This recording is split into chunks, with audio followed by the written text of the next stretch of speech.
Hello everyone, welcome to Sleepy Classes. Guys कैसे हैं आप सब? होपफुली अब अपने घर में सब अच्छे होंगे। तो गाइस अच्छे रहिए, ध्यान रखिए अपना। एंड गाइस आज हम डिस्कस करेंगे बायोलॉजी से 10 क्वेश्चंस। तो चलिए सेशन को स्टार्ट करते हैं।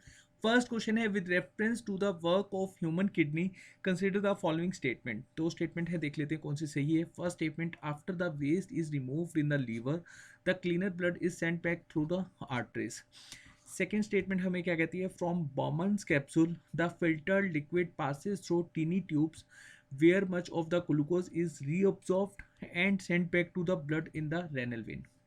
दो स्टेटमेंट हैं, बताइए कौन सी सही है कौन सी नहीं। वीडियो को पॉज कीजिए 5 सेकेंड के लिए और इसका सही आंसर मार्क कीजिए। चलिए, होपफुली अभी तक आपने इसका सही आंसर मार्क किया होगा। गाइस इसका सही आंसर है सेकंड स्टेटमेंट, बोले तो बी ऑप्शन आपका बिल्कुल सही हो जाएगा।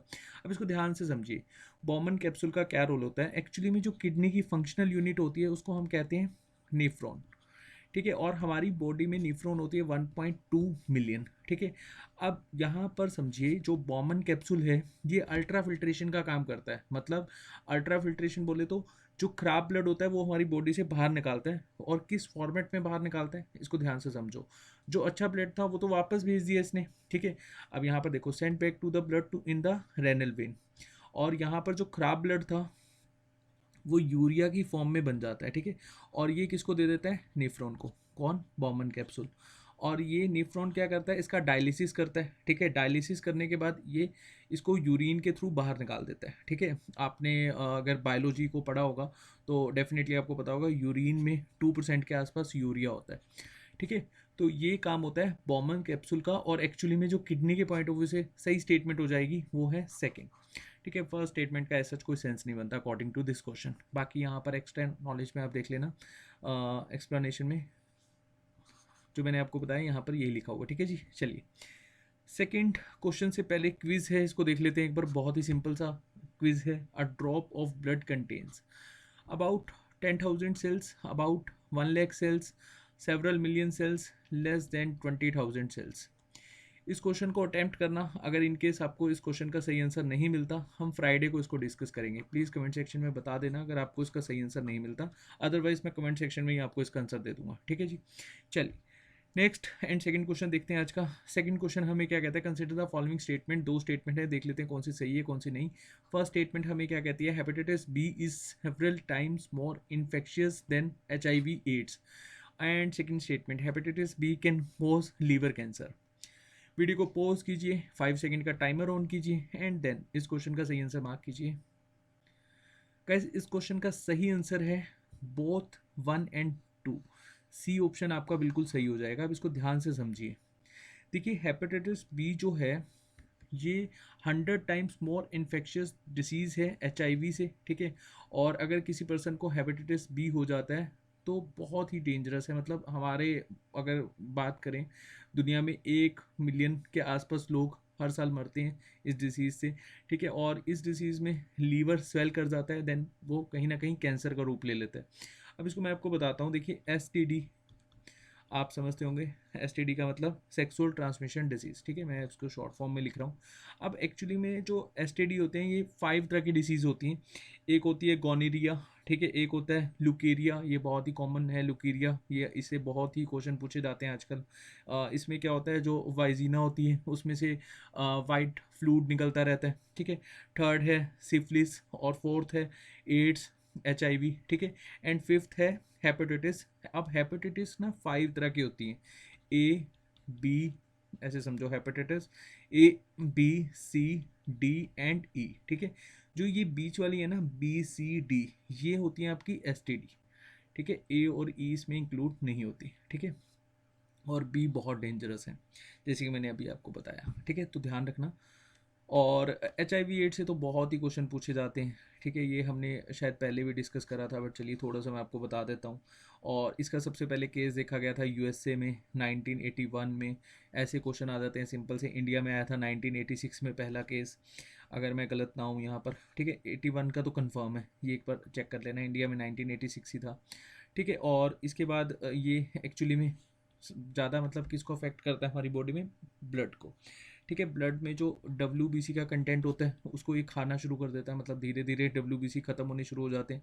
और WBC में भी अगर आपसे पूछा जाए ये किसको ज़्यादा ख़त्म करता है टी लिम्फोसाइट्स, ये WBC में कंटेंट होता है, ठीक है। इसको धीरे धीरे ख़त्म करना शुरू कर देता है अगर किसी पर्सन को HIV एड्स हो जाता है, ठीक है।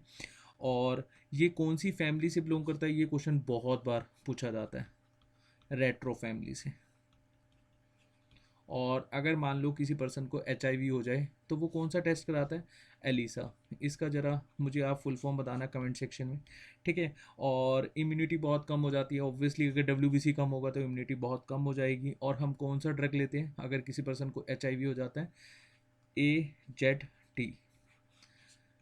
इसकी फुल फॉर्म मैं आपको बता देता हूँ, एजिथ्रोमाइसिन, ठीक है जी। ये हम ड्रग लेते हैं अगर किसी पर्सन को HIV हो जाता है, ठीक है। चलिए नेक्स्ट क्वेश्चन देखते हैं। Consider the following statement, 3 statement हैं, देख लेते हैं कौन सी सही है। Dengue is a protozoan disease transmitted by mosquito. Second, pain in joint is not a symptoms of dengue. Third, skin rash and bleeding from nose and gums are some of the symptoms of dengue. बहुत ही simple question है, 5 second भी जाता है इसके लिए। बताइए इसका सही आंसर क्या है। गाइज इस क्वेश्चन के अकॉर्डिंगली थर्ड स्टेटमेंट बिल्कुल सही हो जाएगी। देखिए डेंगू में अगर सिम्टम्स हो जो हम देखते हैं कॉमनली, स्किन रैश होने लग जाती है, ब्लीडिंग होने लग जाती है नोज से, ठीक है। और ये सिम्टम्स हमें देखने को मिलते हैं। अब डेंगू होता किसकी वजह से है, देखो दो चीज़ें होती हैं, पैथोजन एंड वेक्टर। इसको एक तरह से आप वायरस डिसीज समझो, ठीक है। ये पैथोजन क्या होता है कि मतलब कौन सा वायरस हमारी बॉडी में एंटर करता है, वेक्टर क्या है कि किसकी वजह से एंटर करा, ठीक है। वेक्टर को समझते हैं पहले, जिसको हिंदी में आई थिंक वाहक कहा जाता है, और पैथोजन की हिंदी मुझे कंफर्म नहीं है। चलो, तो वेक्टर क्या है इसका, फीमेल एडस इजिप्टी। और इसको ना टाइगर मॉस्किटो भी कहते हैं, ये भी ध्यान रखना, टाइगर मॉस्किटो, ठीक है। ये कई बार पूछा जा चुका है कि फीमेल एडिस इजिप्टी को हम क्या कहते हैं, टाइगर मॉस्किटो, ठीक है। अब ये अगर किसी पर्सन को काट जाता है देन उसको कौन सा वायरस हो जाता है, एर्बो वायरस। और ये जो एर्बो वायरस है ये प्लेटलेट्स को खाता रहता है, मतलब प्लेटलेट्स हमारी बॉडी में कम होनी शुरू हो जाती हैं, ठीक है। बहुत ही कॉमन डिसीज़ है आजकल, कोरोना वायरस के कारण खैर डेंगू की इज्जत थोड़ी सी कम हो गई है, लेकिन बहुत नॉर्मल सा डिसीज़ है, होता ही रहता है ये, है ना, हमारे इंडिया में। और इसके इफेक्ट हमें कहाँ देखने को मिलता है, एक तो स्केल्टल सिस्टम में एंड साथ साथ सर्कुलेटरी सिस्टम।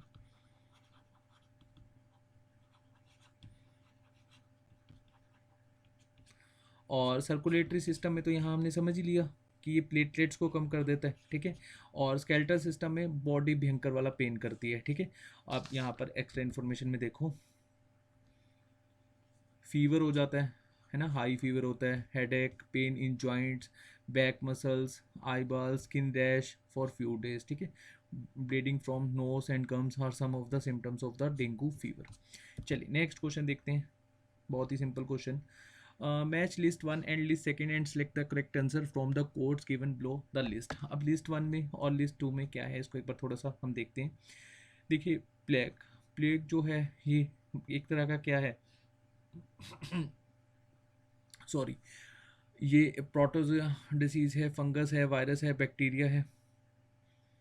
ये एक तरह का बैक्टीरियन डिसीज़ है, ठीक है। एड्स क्या है, एड्स आपका है वायरस डिसीज़, ठीक है।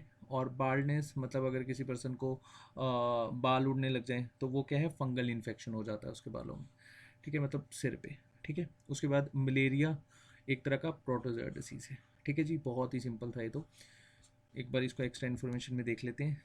देखिए यहाँ पर, plague is a deadly infectious disease caused by the enterobacteria Yersinia pestis. Hopefully मैं यहाँ पर प्रोनाउंस सही कर रहा हूँ, ठीक है। ये नाम ज़रूर याद रखना, 2007 से पहले पहले ये एक तरह का प्लेग, येलो फीवर और ग्लोरिया वेयर द 3 एपिडेमिक। आजकल तो एपिडेमिक आपको पता ही है, और पेंडेमिक कौन सा डिजीज़ बना हुआ है।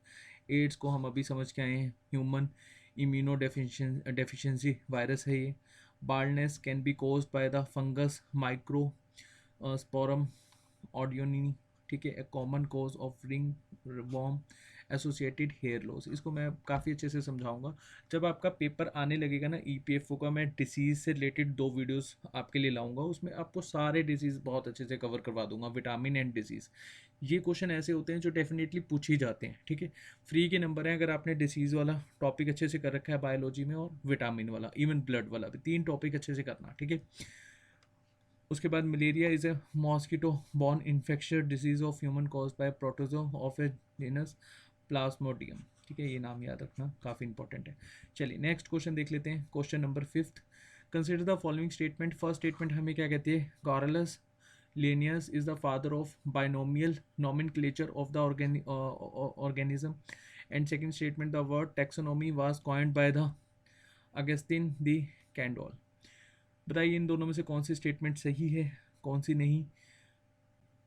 गाइस ये दोनों ही स्टेटमेंट सही हैं, एक बार इसको डिटेल में देख लेते हैं। देखिए, Corellis is credited as the father of modern taxonomy. He had created the binomial nomenclature of the living organism. ठीक है जी, इन्होंने इंट्रोड्यूस करा था स्पीसीज प्लांटेरम 1753 में, और the term taxonomy was originally coined by the Augustin Pyramus in 1813। ठीक है, तो दोनों ही स्टेटमेंट आपकी सही हो जाएंगी। And next question, match 1 and match 2। अच्छा, यहाँ पर ये क्वेश्चन है सेल से रिलेटेड। अब मैंने बायोलॉजी में सेल्स बहुत अच्छे से कवर करवाया। अब ये आपको मिलेगा जो मेरी बायोलॉजी के क्वेश्चंस मैंने डिस्कस करवा रखे हैं। ईपीएफओ क्वेश्चंस की प्लेलिस्ट में जाना, वहाँ पर बायोलॉजी सर्च करना, जो बहुत ही स्टार्टिंग में बायोलॉजी का सेशन होगा, वहाँ पर मैंने सेल्स बहुत अच्छे से एक्सप्लेन करवा रखा है, ठीक है। और अभी हम जस्ट इसको ओवरव्यू लेंगे, और अगर आप डिटेल में क्वेश्चन की फॉर्मेट में ही हमने डिस्कस करा था वो टॉपिक, सेल था, तो मैंने काफ़ी अच्छे से उसको डिस्कस करवाया था, ठीक है। तो आप ईपीएफओ क्वेश्चंस की प्लेलिस्ट में जाना, वहाँ आपको ये मिल जाएगा, ठीक है। चलिए, match list 1 and list 2 and select the correct answer by using the code given below. List 1 and list 2, ribosome, lysosome, mitochondria and nucleus. इनका मेनली फंक्शन क्या होता है, इसको हम समझते हैं। देखिए, राइबोसोम क्या होता है, प्रोटीन फैक्ट्री ऑफ सेल्स, ठीक है। लाइसोसोम क्या करता है, ये basically suicidal bag of cell है, ठीक है। मतलब जो सेल्स हमारी बॉडी में खुद से बनते हैं, मैंने आपको बताया था सेल्स वाले। आप वो टॉपिक जरूर देखना, वो वीडियो सेशन जरूर देखना, आपको सारी चीज़ें बहुत अच्छे से क्लियर होंगी। माइटोकॉन्ड्रिया क्या है, पावर हाउस ऑफ सेल, ठीक है जी। न्यूक्लियस है कंट्रोलर ऑफ सेल। नेक्स्ट जो क्वेश्चन है वो भी सेल से रिलेटेड है। Consider the following statement, the cell was discovered by Robert Hooke, nucleus was described by Robert Hood, and only plant cell have lysosomes. तीनों statement में से आपको बताना है कौन सी स्टेटमेंट सही है। बहुत ही सिंपल क्वेश्चन है, 7th का आंसर हो जाएगा ओनली 1। ए स्टेटमेंट आपकी बिल्कुल, मतलब ए ऑप्शन आपका बिल्कुल सही हो जाएगा। फर्स्ट स्टेटमेंट आपकी बिल्कुल सही है, cell was discovered by Robert Hooke, ठीक है। फर्स्टली इन्होंने डिस्कवर किया था, ठीक है। और इसको एक बार हम देख लेते हैं एक्सप्लेनेशन में। देखिए, cell was discovered by Robert Hooke in 1665। The nucleus was the first organ to be discovered. The oldest description of the cell was given by the Anton van Leeuwenhoek, ठीक है जी, 1632 1723 तक, ठीक है। ये बेसिकली इनका time but the nucleus was described in more detail for the first time in 1831 by the Scottish Robert Brown in a talk at the Linnean Society of London। और lysosomes के बारे में यहाँ पर देखिए, lysosomes are found in animal cell but their present in yeast plant cell in disputed, ठीक है। तो ये अकॉर्डिंग टू, देखिए अब यहाँ पर मैं आपको फिर कहूँगा कि बायोलॉजी का जो वो सेशन था उसको जरूर देखना, बहुत अच्छे से मैंने सेल को एक्सप्लेन करवा रखा है, ठीक है। चलिए नेक्स्ट क्वेश्चन देख लेते हैं, बहुत ही सिंपल क्वेश्चन है। Match list 1 and list 2। इसमें बेसिकली डिसीज़ हैं, तो आपको बताना है कि कौन सी विटामिन की कमी की वजह से ये डिसीज़ हो जाते हैं। Night blindness, rickets, scurvy, beri. अब देखिए, नाइट ब्लाइंडनेस किसकी वजह से होती है, विटामिन ए की वजह से, ठीक है। और रिकेट्स किसकी वजह से होता है, vitamin D. Scurvy vitamin C, and beri vitamin B, ठीक है। बहुत ही सिंपल था। अच्छा चलिए, यहाँ पर आपको एक मैं क्वेश्चन पूछूंगा, इसका आंसर मुझे कमेंट सेक्शन में दीजिएगा। विटामिन डी को हम किस नाम से जानते हैं, ठीक है। विटामिन सी को, विटामिन बी को, एंड विटामिन ए को, ये आप मुझे कमेंट सेक्शन में बताइएगा, ठीक है जी। बहुत ही सिंपल है। नेक्स्ट क्वेश्चन है, which of the following are associated with the diabetes mellitus, a common disease in adults। आजकल बहुत ज़्यादा ये डिसीज़ हो रही है डायबिटीज़ की, इसको आप शुगर भी बोल देते हो कि शुगर, आजकल शुगर की डिसीज़ चल रही है, इसको बेसिकली डायबिटीज़ बोला जाता है।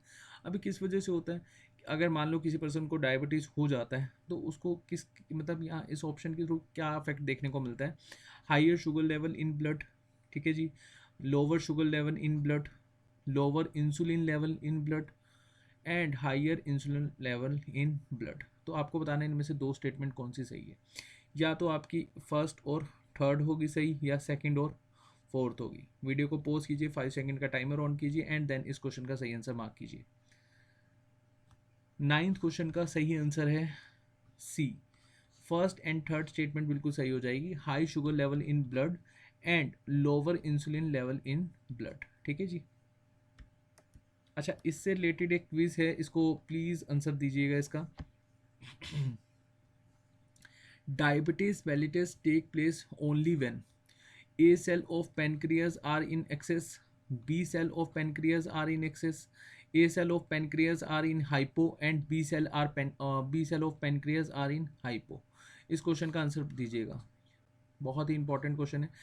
अदरवाइज अगर आपको ये क्वेश्चन का आंसर मिल जाता है और आपको समझ नहीं आता तो प्लीज़ कमेंट सेक्शन में मुझे बता दीजिएगा, हम फ्राइडे को इसको डिस्कस करेंगे अच्छे से। काफ़ी अच्छा क्वेश्चन है और ये ऐसे क्वेश्चंस पूछे जाते हैं आजकल, ठीक है। आज का जो लास्ट क्वेश्चन है वो देख लेते हैं एक बार।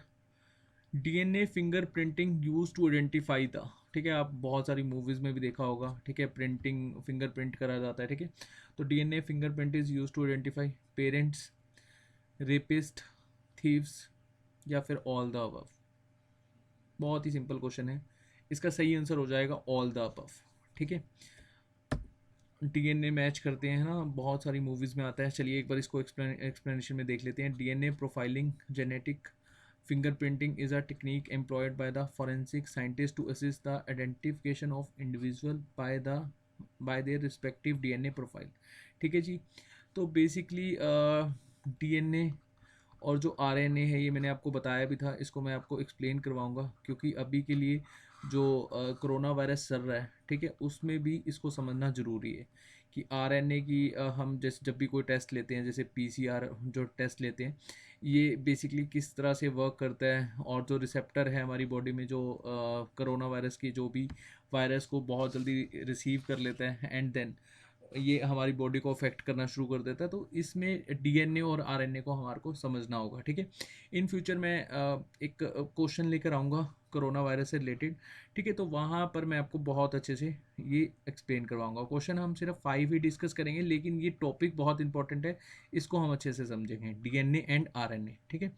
एंड साथ साथ मैंने आपको बताया कि बायोलॉजी में आपकी कमांड ब्लड में, विटामिन में एंड डिसीज़ में बहुत अच्छी होनी चाहिए। एक भी क्वेश्चन यहाँ से आपका गलत नहीं होना चाहिए, ठीक है। इसकी भी सेशंस हम इन फ्यूचर लेकर आएंगे, ठीक है। अभी के लिए आप ये सेशन को देखिए, अगर इनकेस आपका कोई डाउट है देन आप कमेंट सेक्शन में डाउट को पोस्ट करना, ठीक है।